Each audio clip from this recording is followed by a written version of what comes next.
यीशु जिंदा है। हालेलुया। आए जिंदा यीशु के लिए भरपूर तालियां बजाएं। हालेलुया, हालेलुया, हालेलुया, हालेलुया। तालियां बजती जाएं यीशु के लिए।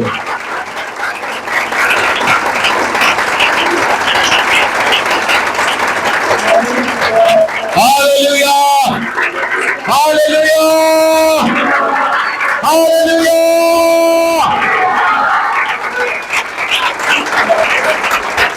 हालेलुया।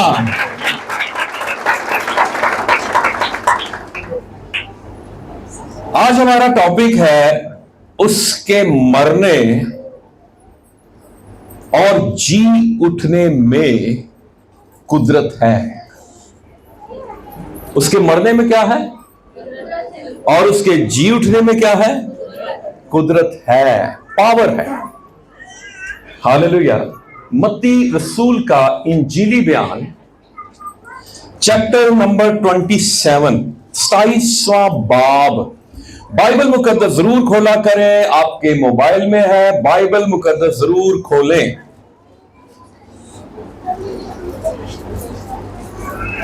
रैप्चर किसी भी वक्त हो सकता है। लास्ट ट्रम्प,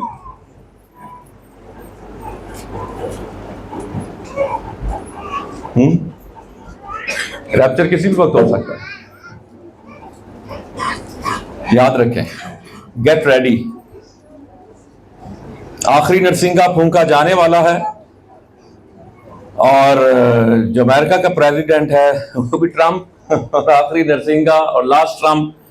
इसलिए याद रखिए यीशु मसीह बहुत जल्द आने वाला है। तैयार रहिए, हर वक्त तैयार रहना है। हालेलुया, हालेलुया, हालेलुया।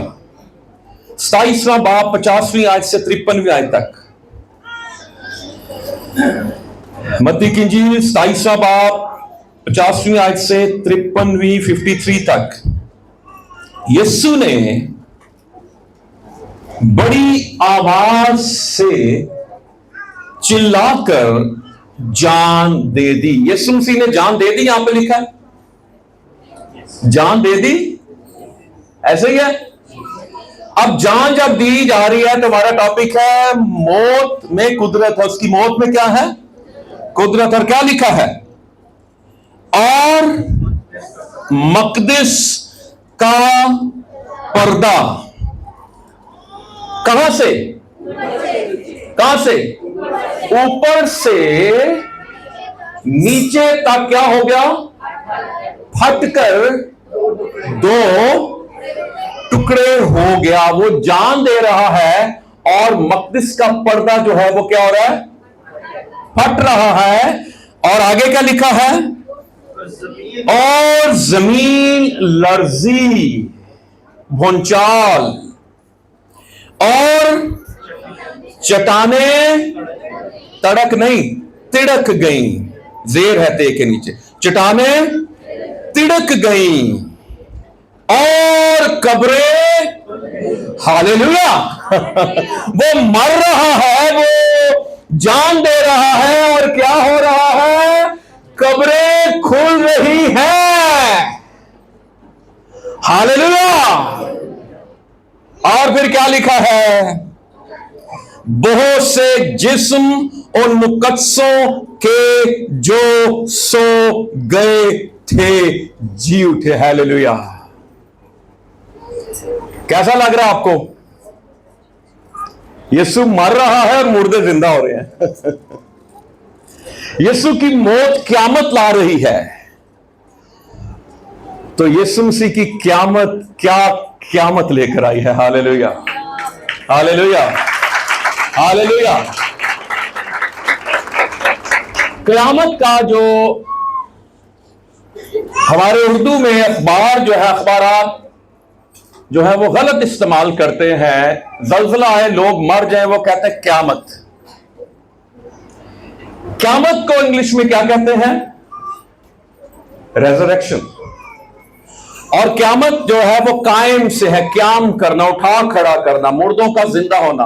और अखबारात उर्दू वाले क्या कह रहे हैं? बंदे मर रहे थे कि कहते हैं क़यामत आ गई है।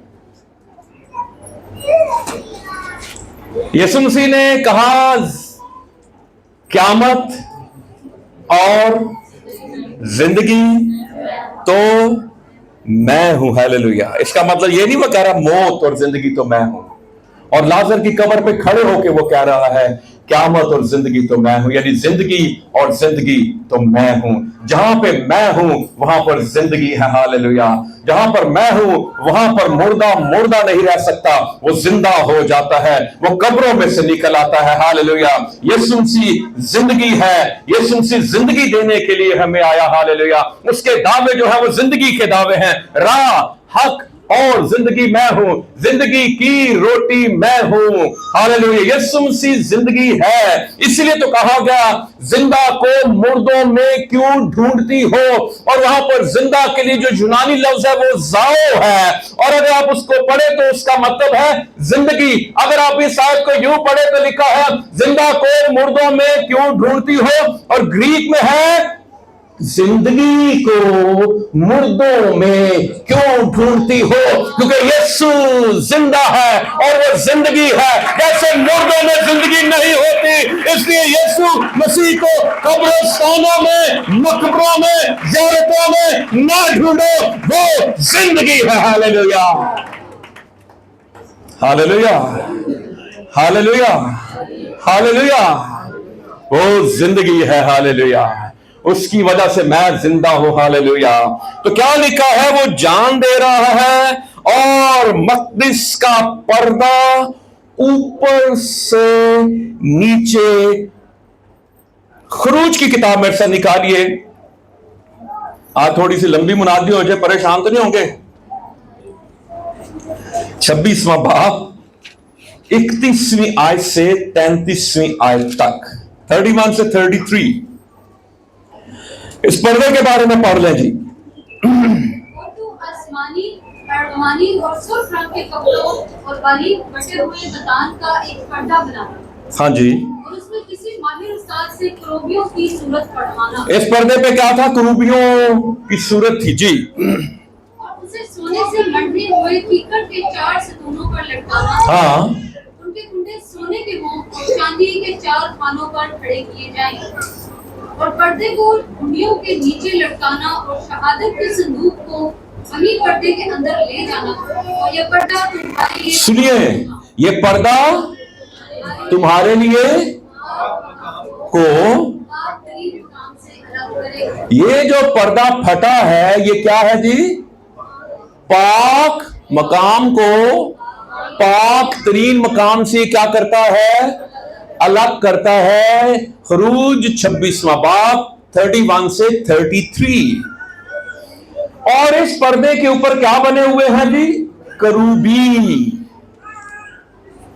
करूबी जो है ये बहुत ही खास फरिश्ते हैं, सराफीम और करोबीम। और ये जो करूबी है, याद रखिए, ये जो है ये खुदा का तख्त है और खुदा इनके ऊपर बैठता है और खुदा इनके ऊपर ट्रैवल करता है। खुदावन इनके ऊपर बैठकर सफर करता है। हालेलुया। ये लिखा हुआ है ज़बूर की किताब में, करूबियों पर बैठने वाले। और सराफीन जो है वो क्या करते हैं? सराफीन जो है वो खुदा की हजूरी में 24/7 राग लापते रहते हैं। उसे कहते हैं नारे तस्लीस। और वो क्या कहते हैं? कितनी दफा कहते हैं? 2 दफा नहीं, 4 दफा नहीं, 3 टाइम्स कहते हैं। ये होली ट्रिनिटी को जाहिर करता है। कुद्दूस, कुद्दूस, कुद्दूस। हालेलुया। और सराफीन के 6 पर हैं। 2 परों से वो पांव ढांपते हैं, 2 परों से वो उड़ते हैं और 2 परों से वो अपनी आंखें जो हैं उनको ढांपे होते हैं उन परों से। इसका मतलब यह है कि वो खुदा के जलाल को देख नहीं सकते और फिर वो अपने परों के नीचे अपने पर जो है वो रखते हैं। इसका मतलब यह है कि वो खुदा की हजूरी में अपने पांव भी नहीं लगाते, खुदा की कुदूसियत का राग लाते हैं और वो कहते हैं कुद्दूस, कुद्दूस, कुद्दूस। हालेलुया। करूबीम, करूबी बने हुए थे। और ये जो पर्दा था बड़ी मेहनत और बारीकियों के साथ बना होता था। 72 इसकी चूंटें होती थी अगर बच्चा तंग कर रहा तो उसे पीछे ले जाए मेहरबानी से। 72 उसकी चूंटें होती थी और हर एक जो इसकी चुनट होती थी, सुनिए, ये 24 धागों से बुनी होती थी। एक चुनट जो है कितने धागों से बुनी होती थी? 24 धागों से। और मैं आपको इस पर्दे की मजबूती का बयान कर रहा हूं। और यह पर्दा 60 फुट लंबा था और 30 फुट चौड़ा था। और यह पर्दा जो 4 इंच मोटा था।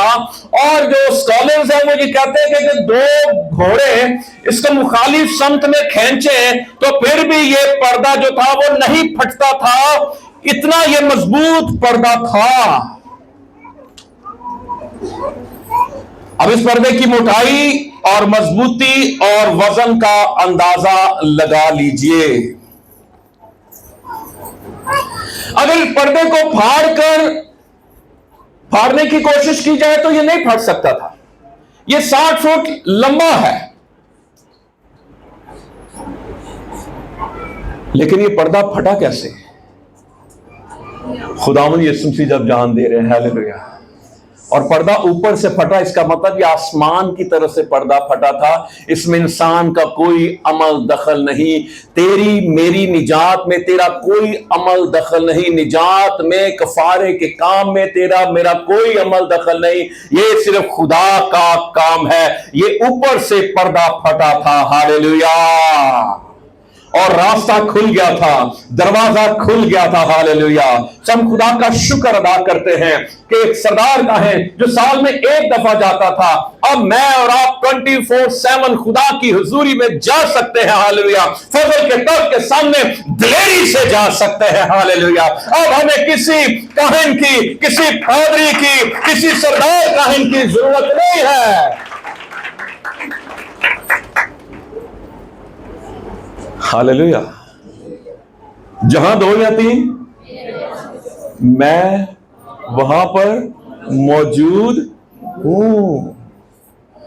जगह की कैद भी खत्म हो गई।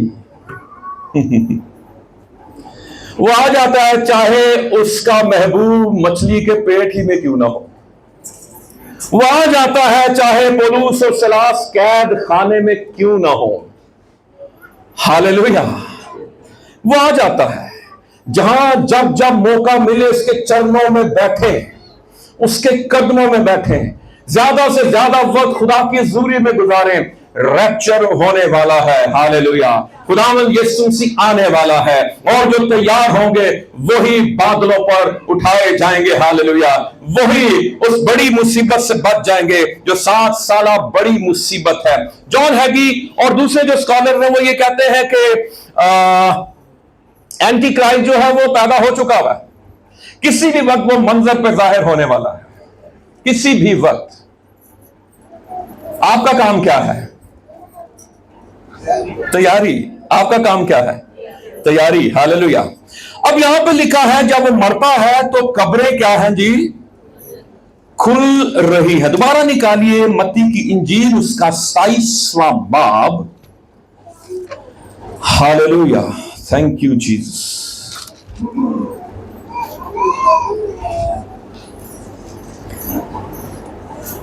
यीशु ने फिर बड़ी आवाज से चिल्लाकर जान दे दी और मकदस का पर्दा ऊपर से नीचे तक फटकर 2 टुकड़े हो गया और जमीन लर्जी और चट्टानें तिड़क गई और कब्रें खुल गई और बहुत से जिस्म उन मुकद्दसों के जो सो गए थे जी उठे, हालेलुया। इसका मतलब पता क्या था? यीशु मसीह के मरने से आलमे अरवा के दरवाजे खुल गए, हालेलुया। और रूहें जो थी मुकद्दसों की वो उनके बदनों में वापस आती हैं। इसलिए तो मुकाशवा मेरे साथ निकाली, पहला बाब उसकी आयत नंबर 17 और 18। मुकाशवा की किताब पहला बाब 17वीं और 18वीं जी। जब मैंने उसे देखा तो उसके पांव में मुर्दा सा गिर पड़ा और उसने ये कहकर मुझ पर अपना दाहिना हाथ रखा कि खौफ न कर, मैं अव्वल और आखिर और जिंदा हूँ। मैं मर गया था और देख अब्दुल्लाबाद जिंदा रहूंगा और मौत और आलम अरवा की कुंजियां मेरे पास। हालेलुया। और जिंदा हूं, मैं मर गया था। हालेलुया। यीशु से खुद बयान करे, मैं मर गया था और देख अब्दुल्लाबाद जिंदा रहूंगा और मौत और आलमे अरवा की कुंजियां मेरे पास है। हालेलुया, हालेलुया, हालेलुया। जब वो मरा तो डायरेक्ट कहां पे जाता वो आलमे अरवा में जाता है। और इब्लीस के पास जो सारी कुंजियां थी आलमे अरवा की, उसने कहा था भाई और फड़ा दे मैंने। कुंजियां ली, दरवाजा खोले। याद रखिए, सुनिए, ये मैंने पहले भी काफी दफा बयान किया। आलमे अरवा जमीन के नीचे था। आलमे अरवा के दो हिस्से थे और एक हिस्सा फिरदौस था, एक हिस्सा जहन्नम था, और इन दोनों हिस्सों के दरमियान अथाह गड़ा था। लूका की इंजील 16वां बाब बड़ा क्लियर यीशु मसीह ने बयान कर दिया। अमीर शख्स और लाजर। लाजर कहां पे है? अब्राहम की गोद में। और अमीर शख्स कहां पर है? जहन्नुम में तड़प रहा है। और वह रिक्वेस्ट करता है कि लाजर को भेज। अब लाजर जो नासूरों से भरा हुआ, उसकी उंगलियां बड़ी अच्छी लग रही हैं, है जी। उसके जख्म उस वक्त पूछता नहीं था, लेकिन उसे देखो, आप इस धरती पर, इस जमीन पर लैविश जिंदगी बसर ना करें। आप याद रखिए, आप जमीन पर किसी भी चीज के मालिक नहीं हैं। आपका अगर घर अपना, तो आप अपने घर के भी मालिक नहीं है, आप अपनी गाड़ी के भी मालिक नहीं है, और ये जो बदन आपका है ना, ये आप इसके भी मालिक नहीं है। आप सिर्फ जमीन पर मुख्तार है, मालिक नहीं है। मालिक एक ही है इस सारी जमीन का, कायनात का, और वो खुदावंद यीशु मसीह है। हालेलुया। खुदावंद, मालिक, मौला, हालेलुया एक ही है इस सारी कायनात का, खुदावंद यीशु मसीह। हालेलुया। अब क्या हुआ सुनिए, आलमे अरवा का सारा इख्तियार डेविल के पास था। यीशु मसीह जब जाता है नीचे, आए जरा हवाला जात पढ़ लें।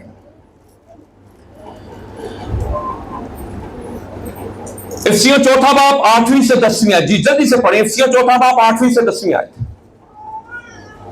लिखा है, इसी वास्ते वो फरमाता है कि जब वो आलमे वाला पर चढ़ा तो कैदियों को साथ ले गया। तो कैदियों को, कौन से कैदियों को साथ लेकर गया?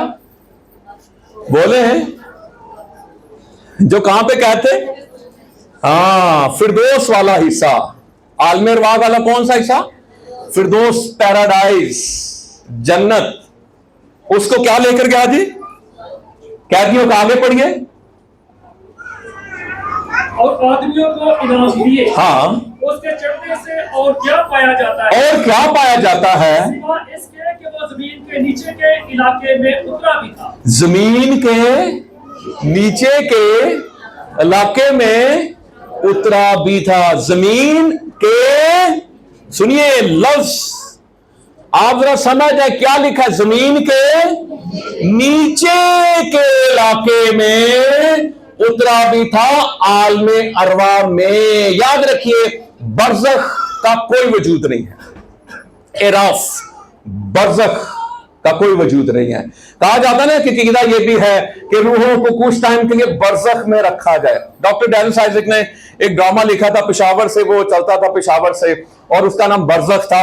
बरज़ख का कोई वजूद नहीं है बाइबल मुकद्दस के मुताबिक। रूहों को किसी मुकाम पे नहीं रखा जाता, उनकी सर्विस नहीं की जाती, उनकी धुलाई नहीं की जाती। यहां पे आंख बंद हो जाती है, आपकी किताब भी बंद हो जाती है। अगर आपका नाम बर्रे की किताबे हयात में है तो आसमान पर आप जाते हैं। अगर आपका नाम बर्रे की किताबे हयात में नहीं है तो फिर आप आसमान पे नहीं जा सकते। आजकल ईमानदार की डायरेक्ट फ्लाइट है, वो अब नीचे नहीं जाता, वो ऊपर जाता है, क्योंकि फिरदौस ऊपर है। हालेलुया। यीशु मसीह जब आसमानों पर गया तो वो फिरदौस वाले हिस्से को वहां पर ले गया, और जो जहन्नम वाला हिस्सा है वो अभी तक नीचे ही है।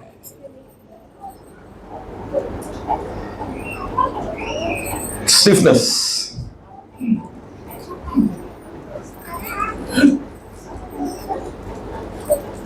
कहां पे जाता है जी?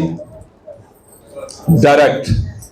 और उसका इस्तकबाल करने के लिए यीशु जो किबरिया की दाहिनी तरफ बैठा होता है, पहले शहीद, कलीसिया के पहले शहीद का इस्तकबाल करने के लिए यीशु मसीह तब से खड़ा हो जाता है और कहता है वेलकम। हालेलुया, हालेलुया, हालेलुया। जमीन के नीचे के इलाके में आगे एक हवाला पढ़ेंगे, पहला पतरस 3 बाब 18वीं आयत जी। लिखा है, इसलिए कि मसीह ने भी यानी रास्तबाज ने नाराजों के लिए गुनाहों के बायस एक बार दुख उठाया ताकि हमको खुदा के पास पहुंचाए। वो जिस्म के एतबार से तो मारा गया, वो जिस्म के एतबार से तो आगे, लेकिन रूह के एतबार से जिंदा किया गया। रूह के एतबार से जिंदा किया गया। आगे बढ़ते जाएं। इसी में उसने जाकर उन कैदी रूहों में मुनादी की। जी क्या पढ़ रहे हैं आप? यीशु मसीह ने कहां पर मुनादी की? कैदी रूहों में मुनादी की। अब यहां पे जो लफ्ज मुनादी है ना, वो हमें कंफ्यूज कर देता है।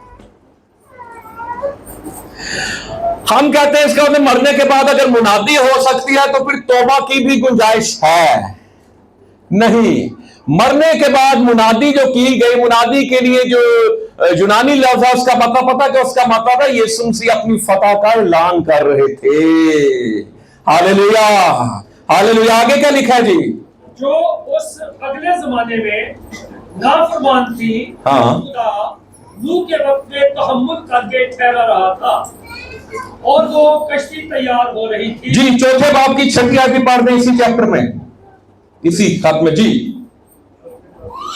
मुर्दों को भी खुशखबरी इसीलिए सुनाई गई कि जिस्म के लिहाज से तो आदमियों के मुताबिक उनका इंसाफ हो, लेकिन रूह के लिहाज से खुदा के मुताबिक जिंदा रहे। जी हालेलुया। तो यहाँ वहां पर यीशु मसीह अपनी फतह का ऐलान कर रहे हैं। हालेलुया। मुनादी नहीं कर रहे, प्रीचिंग नहीं कर रहे, ठीक है, वहां पर अपनी फतह का ऐलान कर रहे हैं। हालेलुया। फिर एक और हवाला हम पढ़ेंगे इसी हवाले से कि यीशु मसीह की मौत में कुदरत है। हालेलुया। 2 कुरिन्थियों 12वें बाब की 2 से 4 आयत जी।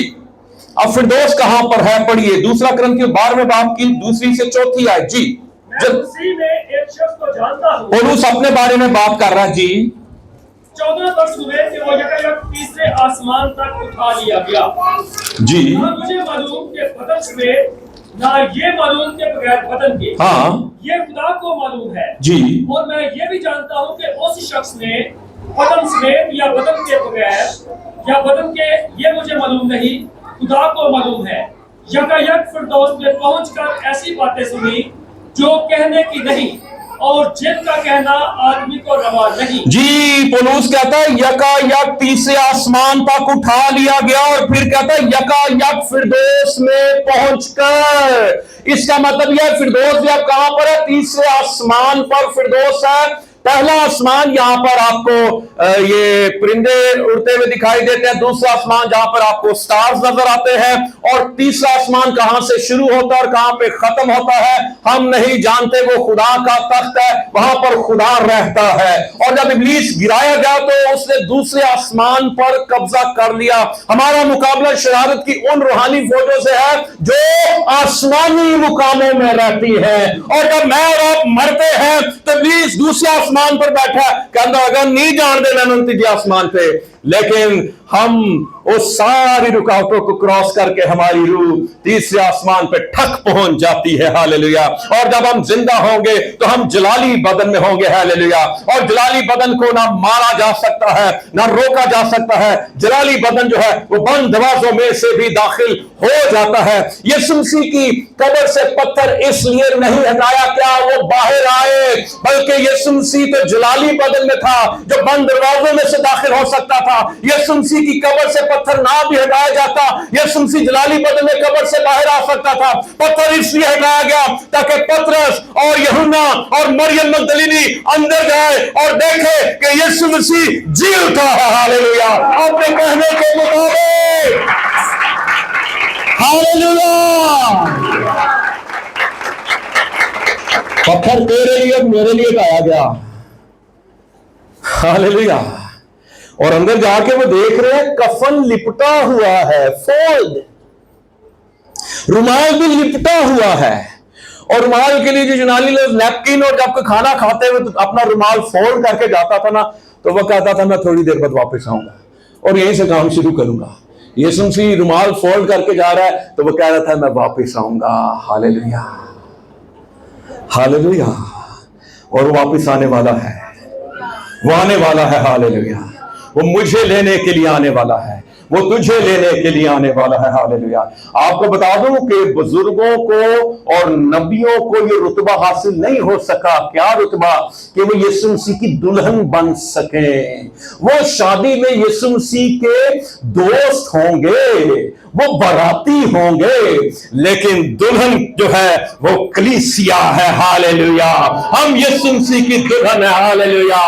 और अंबिया किराम और याकूब और इब्राहिम और अब्राहम और यसाया और यिर्मयाह और हिजकियेल और मूसा, ये सारे दोस्त होंगे। लेकिन दुल्हन कौन है? हम, गैर कौम, हम जेंटाइल्स। हालेलुया, हालेलुया, हालेलुया। खुदा का शुक्र हो। यीशु मसीह के लहू के लिए भरपूर तालियां बजाएं। हालेलुया, हालेलुया, हालेलुया, हालेलुया।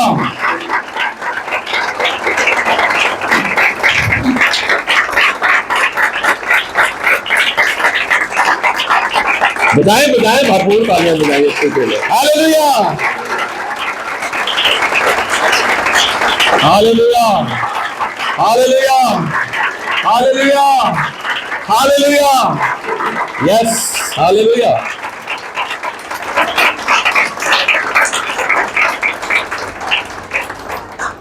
एक और बात कही जाती है कि यीशु मसीह आएगा और वो मर जाएगा।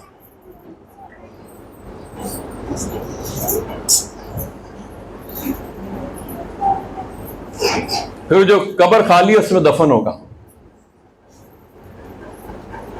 मेरी बाइबल क्या कहती है, आए जरा वो पढ़े। रोमियो 6 बाब उसकी आयत नंबर 9।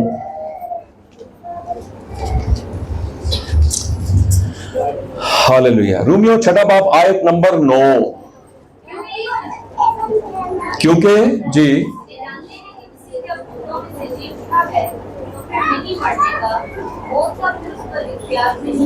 हाँ जी, ये जानते हैं कि आप ये जानते हैं, डू यू नो क्या, कि यीशु मुर्दों में से जी उठा है। तो फिर अब यीशु मसीह नहीं मरेगा। और आगे क्या लिखा है? मौत का उस पर इख्तियार नहीं। अब यीशु मसीह कौन से बदन में है? जलाली बदन में है। जलाली बदन को गोलियां मारी जाएं, हाँ जी, वो गोलियां निकल जाएंगी, कुछ भी नहीं होगा। आने वाले इतवार में हम जलाली बदन के हवाले से देखेंगे। यीशु मसीह का जलाली बदन, उसके बारे में डिटेल से हम स्टडी करेंगे। तो यीशु अब मरेगा नहीं। हालेलुया, मरने का नहीं। हालेलुया।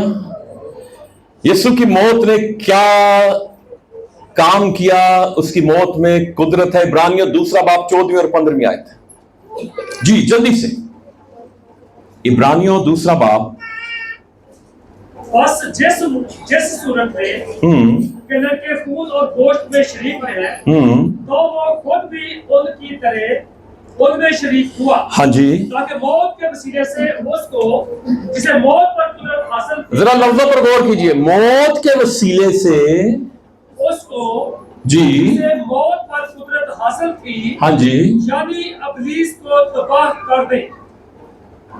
मौत के वसीले से जिसको मौत पर कुदरत हासिल थी, उसे क्या कर दे?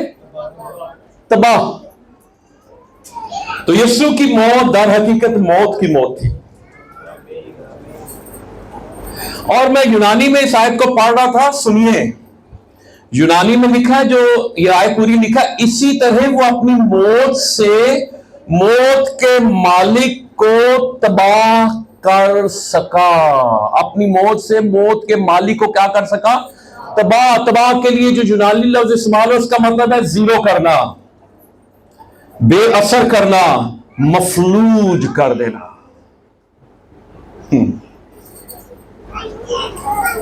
इब्लीस को यीशु मसीह ने क्या कर दिया? बेअसर कर दिया, मफलूज कर दिया, अपहज कर दिया, जीरो कर दिया। और जीरो लैटिन जो लफ्ज है इसका मतलब है खाली करना, खाली कर दिया, उसके सर को कुचल दिया गया। हालेलुया। अब उसके पास कोई अथॉरिटी नहीं है, कोई इख्तियार नहीं है। हालेलुया। इसलिए अगर कभी वो स्पिरिट आपके सामने आती है, वो बड़ा, आपको पता है ईवल स्पिरिट जब आती है तो वो बड़े अपने जनाब दिखाती है जनाब बड़े कि मैं बड़े जोर से हाथ मारेगी, चीजें उठा लेगी, ये करेगी, वो करेगी, ठीक है। और फिर आपने कभी भी डरना नहीं है, वो डराने की कोशिश करता है। आपने उससे कहना यीशु नासी के नाम से निकल जा, और वो निकल जाएगी। हालेलुया। अथॉरिटी आपके पास। इब्लीस के पास सबसे बड़ा जो हथियार है वो डर पैदा करना है, वो खौफ पैदा करना है। डरना नहीं। यीशु मसीह की पैदाइश में क्या कहा गया? डरो मत। इंसान के अंदर डर खौफ कहां से आया? जब आदम और हवा ने गुनाह किया, मैंने तेरी आवाज सुनी और मैं डरा। पहले शाम को मीटिंग होती थी आदम और हवा की और खुदा की। ठंडे वक्तों में खुदा शाम को मुलाकात करने के लिए आता था, क्योंकि आदम और हवा वो खेती बाड़ी करते थे, वो बागबानी करते थे, वो निगहबानी करते थे। अपने काम से फारिग होके फिर ठंडे वक्त में, फिर मैं इसको यूं कहता हूं कि समझाने के लिए बात कर रहा हूं, ठीक है, गलत ना ले जाओ। फिर हवा चाय बनाती होगी, पकोड़े बनाती होगी, समझाने के लिए बात कर रहा हूं। और फिर क्या करते थे? वो आपस में बैठकर गुफ्तगू करते होंगे। हाँ, अच्छा सारा दिन कैसा गुजरा? वो बताते होंगे आज सारा दिन ऐसा गुजरा, हमने ये किया, हमने वो किया। और याद रखिए उस वक्त तौबा के गीत नहीं होते थे, फजल लहरा। उस वक्त जैसे ज़बूर 24 है ना, रब खुदावन बादशाह है, ओ जलाल दा बादशाह है। हालेलुया। उनके बदन जलाली नहीं थे, लेकिन खुदा का जलाल उनके चौगिर्द था। जब उन्होंने गुनाह किया तो वो खुदा के जलाल से महरूम हो गए। खुदा खुद उनसे मुलाकात करने के लिए आता था। इतनी बड़ी हस्ती। मैं कहता हूं कि खुदा को मुलाकात करने के लिए नहीं आना चाहता। ओए खुदा अपने लेवल तो थल्ले आ गया। नहीं, अच्छी बात नहीं। खुदा क्या करता? समझाने के लिए। खुदा पता क्या करता? खुदा कहता, फरिश्तों कहता उन दोनों को मेरे हजूर में हाजिर करो। कह सकता था ना। आदम और हवा तख्त पे खुदा बातें बुतें करता, खुदा कहता उनको छोड़ो। जैसे पुराने जमाने बादशाह कहते थे उसको लेके आओ, उस मोची को लेके आओ, मेरे हजूर हाजिर किया जाए, हैं जी, और उसके बाद उसको वापस छोड़ दिया जाता था। लेकिन खुदा कितना जबरदस्त खुदा है, आसमान को छोड़ता था और जहां पर आदम और हवा थे वहां पर खुदा उनसे मुलाकात करने के लिए आता था। हालेलुया। कैसा जबरदस्त खुदा है। हमें तो बताया गया है कुहार है, जब्बार है, लेकिन हमारा खुदा मोहब्बत, रहम और तरस और प्यार से भरा हुआ खुदा है। हालेलुया। हालेलुया। पता जब खुदा आदम और हवा को देखता था तो खुदा किसको देखता था? खुदा अपने आप को देखता था। खुदा ने इंसान को अपनी सूरत पर बनाया था। जैसे हम अपने आप को नहीं देख सकते, अपने आप को देखने के लिए आना चाहिए। खुदा जब आदम और हवा को देखता था ना, खुदा देखता था, अपने आप को देखता था। हालेलुया। हालेलुया। कितना जबरदस्त खुदा है हमारा, कितना प्यार और मोहब्बत से भरा हुआ खुदा है हमारा। हालेलुया। तो उसकी मौत ने क्या किया? इब्लीस को तबाह कर दिया। यीशु मसीह के टाइटल को हम पढ़ेंगे, उसके बाद हम क्लोज करेंगे आज के मैसेज को। मुकाशवा पहला बाब उसकी आयत नंबर 5। इस पे हम कुछ देर के लिए शेर हासिल गुफ्तगू करेंगे जी। मुकाशवा पहला बाब 5 में जी। और यीशु मसीह की तरफ से जो सच्चा गवाह और मुर्दों में से जीवने वालों में पहला था और दुनिया के बादशाहों पर हाकिम है जी, तुम्हें फजल और इत्मीनान हासिल होता रहे। यीशु मसीह के बारे में क्या पढ़ रहे हैं? दुनिया मुर्दों में से, बोलिए मेरे साथ, मुर्दों में से जी उठने वालों में पहलोठा। कौन है जी वो? पहलोठा आपको इंग्लिश में क्या कहते हैं? फर्स्ट बॉर्न, ऐसे ही है। अच्छा, पहलोठा जो है ये लफ्ज पहल से है, जो पहल करे, जो बच्चा पहल करे, जो पहली दफा, जो पहला बच्चा पैदा हो उसे पहलोठा कहते हैं, फर्स्ट बॉर्न, ऐसे ही है। अब यीशु मसीह को यहां पर क्या कहा जा रहा है? पहलोठा। किन में से पहलोठा? मुर्दों में से जी उठने वालों में पहलोठा। यानी यीशु मसीह मुर्दों में से जी उठने वालों में क्या कर रहा है? पहल कर रहा है। सुनिए,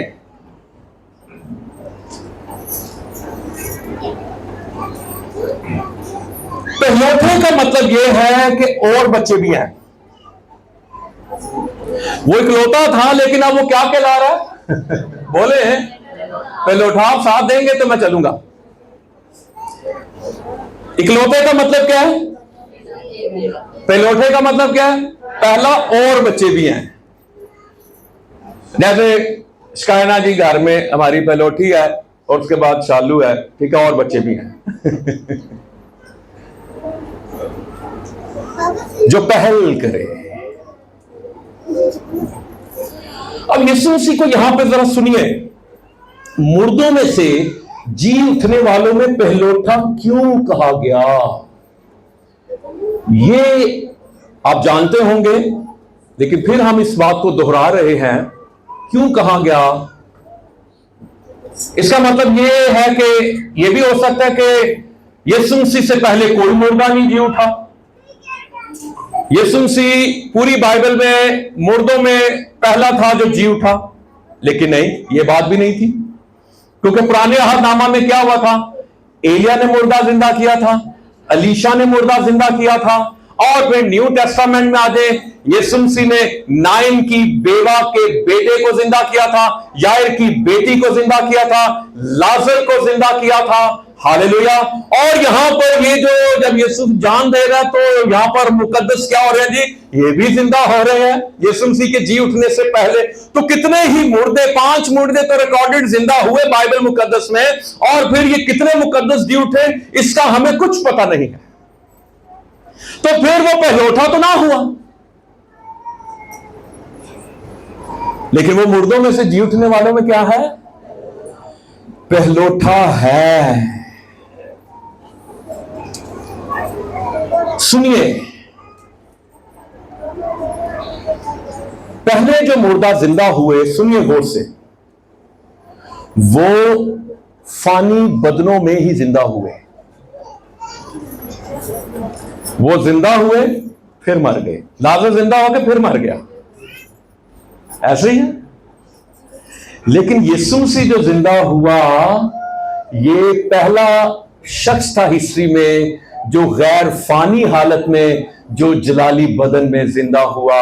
मुर्दों में से जी उठने वालों में पहला जो जलाली बदन में जिंदा हुआ, इसलिए वो मुर्दों में से जी उठने वालों में पहलोठा है। हालेलुया। और इसका दूसरा मतलब क्या है? सुनिए, इसका मतलब यह है कि यीशु मसीह जलाली बदन में जी उठा, तो फिर जो बाकी बच्चे हैं जो कब्रों में मौजूद है यीशु मसीह पर ईमान लाके, जो जमीन में मौजूद है यीशु मसीह पर ईमान लाके, वो भी जब यीशु मसीह आएगा तो वो भी जलाली बदन में जी उठेंगे। हालेलुया। पहला वो है, पहल उसने की है, और फिर बाकी बच्चे भी हैं जो जी उठेंगे। हालेलुया।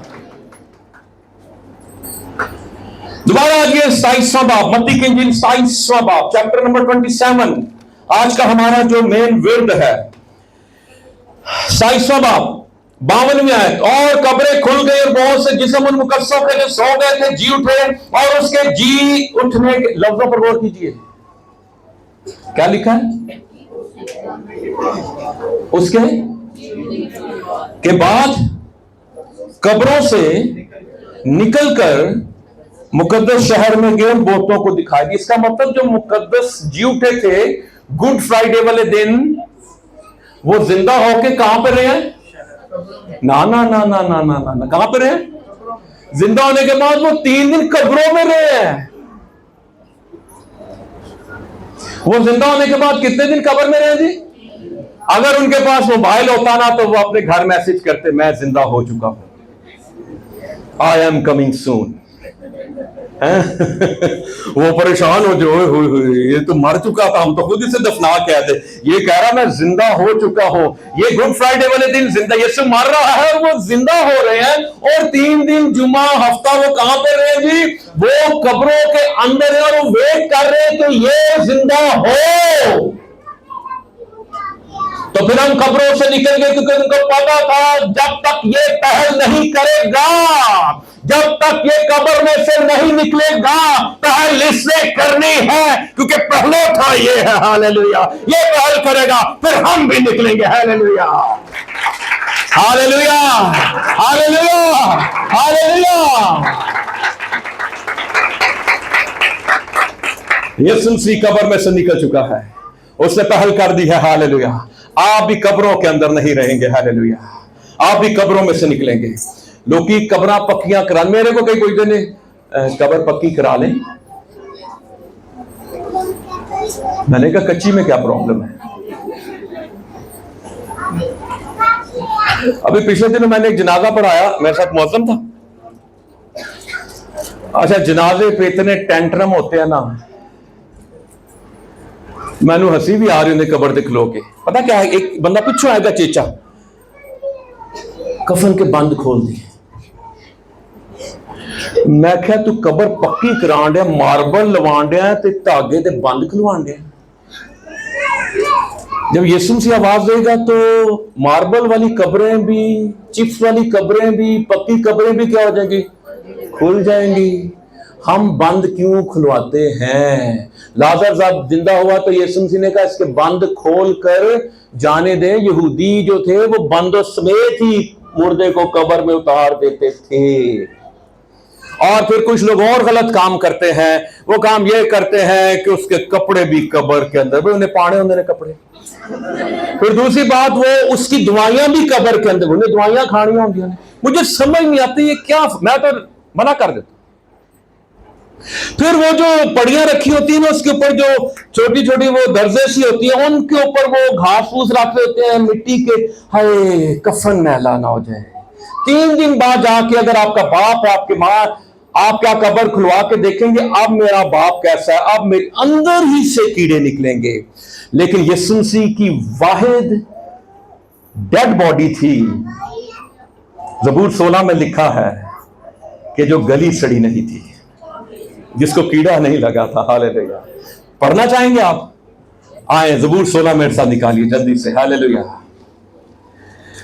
हालेलुया। ज़बूर 16। ओ है जगह सोनी, ये कब्र के लिए नहीं है, ये आसमानी मिराज की दाऊद बात कर रहा है। हम कब्र पे खड़े होकर 7 फुट की जो कब्र है ना, उसे कह रहे हैं जगह सोनी, सुथरा हिस्सा नहीं, ये सुथरा हिस्सा नहीं है, वो आसमान की बात कर रहा है जी। 16वां बाब, ज़बूर की किताब बाब नंबर 16, 16वां ज़बूर आयत नंबर 10। मेरी जान को पताल में रहने देगा, ना अपने मुकद्दस को सड़ने देगा। हाँ, ना अपने मुकद्दस, इंग्लिश में होली वन, मकदस लफ्ज़ नहीं है, अपने मुकद्दस को। और फिर जाके पतरस और पौलुस इसी हवाले को यीशु मसीह के जी उठने के हवाले से माल में कोट करते हैं। यीशु मसीह की डेड बॉडी थी, वो सड़ी नहीं थी, वो गली नहीं थी। Hallelujah, hallelujah. वो है दुनिया की डेड बॉडी। हालेलुया, हालेलुया, हालेलुया। मुर्दों में से जी उठने वालों में पहलोठा। 5 मिनट ले लूं आपके और? बड़ी दबी दबी आवाज आ रही है। पहला ग्रंथियों 15वां बाब,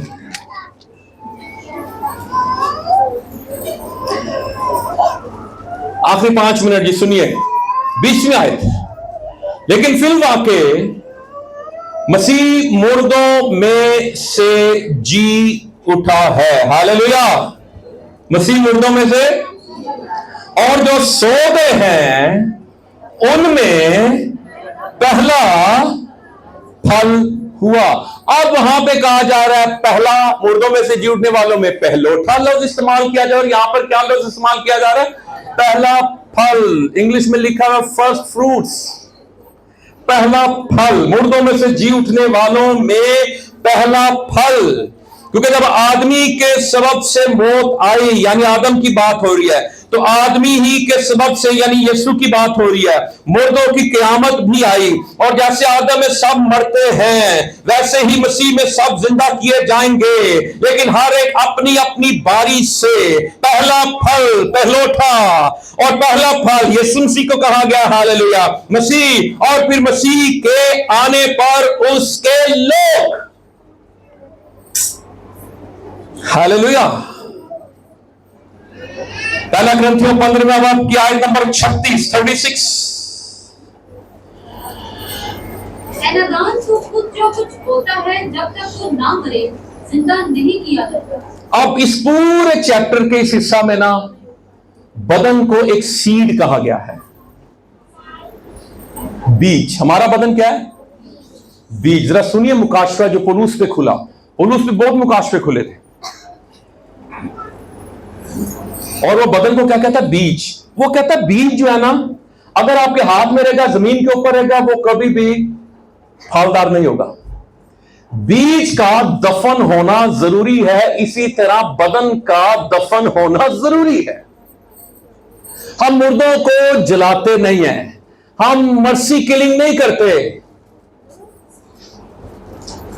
ये बाइबल के खिलाफ है। कुछ लोग मुझे फोन करके पूछ रहे होते हैं, मैं आपको सही बात बताऊं कि जान नहीं निकली वालिद साहब की या वालदा की, तो भाई साहब मैं क्या कातिल ना बन, खिदमत करनी पड़ रही है ना, पैम्पर ही चेंज करने पड़ रहे हैं ना, इंतजार कर। जब खुदा कहता ना खून ना कर, तो खुदा कह रहा था खून, किसी को मारना, किसी की जान लेना, ये मेरे इख्तियार में है। जब आप किसी की जान लेते हैं तो आप खुदा के इख्तियार को अपने हाथों में लेते हैं। सुसाइड, खुदकुशी, ये बाइबल मुकद्दस के मुताबिक हराम है। पहलोठा, पहला फल। अब यहां पे क्या लिखा है?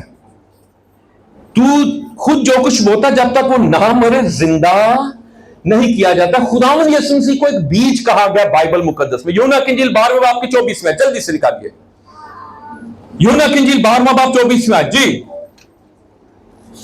मैं तुमसे सच कहता हूं कि जब तक गेहूं का दाना जमीन में गिर कर मर नहीं जाता, जी, अकेला रहता है, लेकिन जब मर जाता है तो बहुत सा फल लाता है। बीज फलदार कब होता है? जब दफन होता है।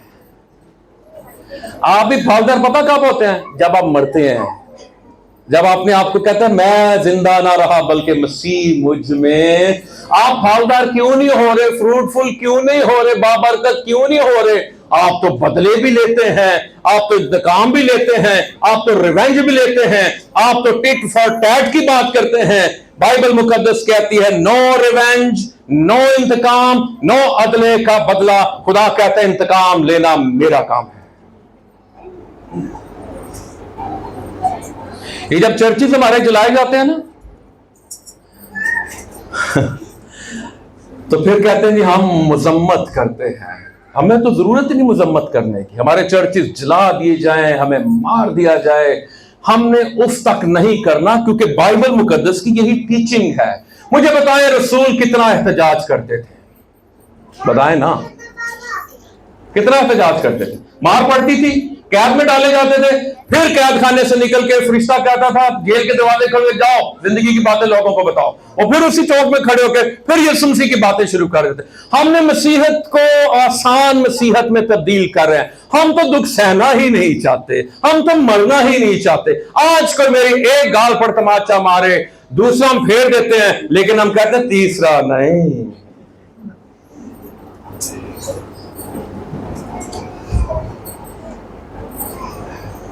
प्रोसिक्यूशन होने वाली है। डॉक्टर लियाकत कैसर ने बड़ी खूबसूरत बात की, मैंने कई दफा कोट की है। और क्या अगर चर्चिस के या लोगों के ये बैनर्स ये लगाए जाते हैं ना, पूरे मुल्क में हम मजम्मत करते हैं, हम ये करते हैं, कहते हैं अगर ये लिख के लगा दिया जाए हम अपने दुश्मनों को माफ करते हैं तो उन तक इंजील पहुंचेगी, माफी का पैगाम पहुंचेगा। हालेलुया, हालेलुया, हालेलुया। कोई आंख के बदले दांत नहीं, आंख के बदले आंख नहीं है, जान के बदले जान नहीं है। आप पढ़ लें नीरो ने क्या किया। हिटलर को हम नेगेटिव देते हैं ना लेते हैं ना हिटलर को नेगेटिव। कितने बंदे मरवा देते उन्हें यहूदी? 60 लाख। अब मैं उसकी पढ़ रहा था बुक,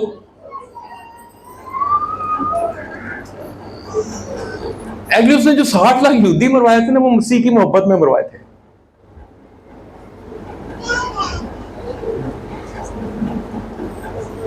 गलत था काम। पता क्या क्यों उसने मरवाया? यहूदियों से क्यों नफरत है उसको? कहता है ये वो कौम है जिन्होंने मेरे यीशु को मारा है। हिटलर के पीछे माइंड ये था, कहता है ये वो कौम है जिन्होंने मेरे यीशु को मारा, मैं इन्होंने मारांगा। गलत बात थी, लेकिन इसके पीछे कहीं ना कहीं उसके अंदर यीशु के लिए मोहब्बत थी,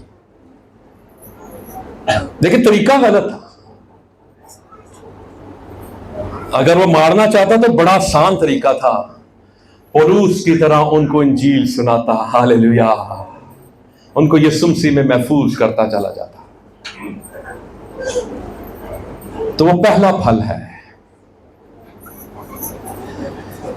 यीशु मसीह बीज, गेहूं का बीज अपने आप को कह रहा और कहता है जब मैं दफन होऊंगा तो मैं बहुत सा फल लाऊंगा। आखिरी वाला पढ़ेंगे, दुआ करेंगे। अखबार 23वां बाब 9वीं से 11वीं आयत और मत्ती 28वें बाब की दूसरी आयत। समर आप निकाल लें जल्दी से। और आज के मैसेज की एप्लीकेशन इतलाक क्या है? अमाल पहला बाब 22वीं आयत निकाल लें और अमाल चौथा बाब 33वीं आयत। जी, अमाल पहला बाब 22 आयत, अमाल चौथा बाब 33 आयत। और समर आपने पढ़ना 28:2, लेकिन मैं हवाला पढ़ूंगा अखबार 23वां बाब 9वीं से 11वीं आयत। जी सुनिएगा, अखबार वाला हवाला मैं पढ़ने लगा हूं, 23वां बाब चैप्टर नंबर 23। बाइबल मुकद्दस खोल लिया आपने? वो यीशु जिंदा, आप तो मारेंगे। हाँ जी, खोल ली बाइबल आपने? अच्छा, शुक्र है। और खुदावंद ने मूसा से कहा, बनी इस्राएल से कह कि जब तुम उस मुल्क में जो मैं तुमको देता हूं दाखिल हो जाओ और उसकी फसल काटो, तो तुम अपनी फसल के पहले फलों का एक पूला, कौन से फल का? और यीशु मसीह कौन सा फल का आ गया यहां पे कैंथस में? पहला फल। और काहिन के पास क्या लेकर आना है?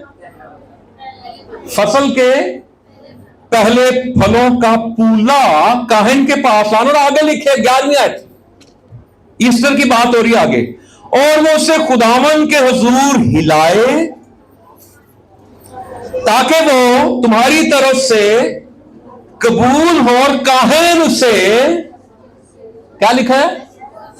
सब्बत के दूसरे दिन सुबह को। सब्बत का दूसरा दिन कौन सा बनता है? संडे।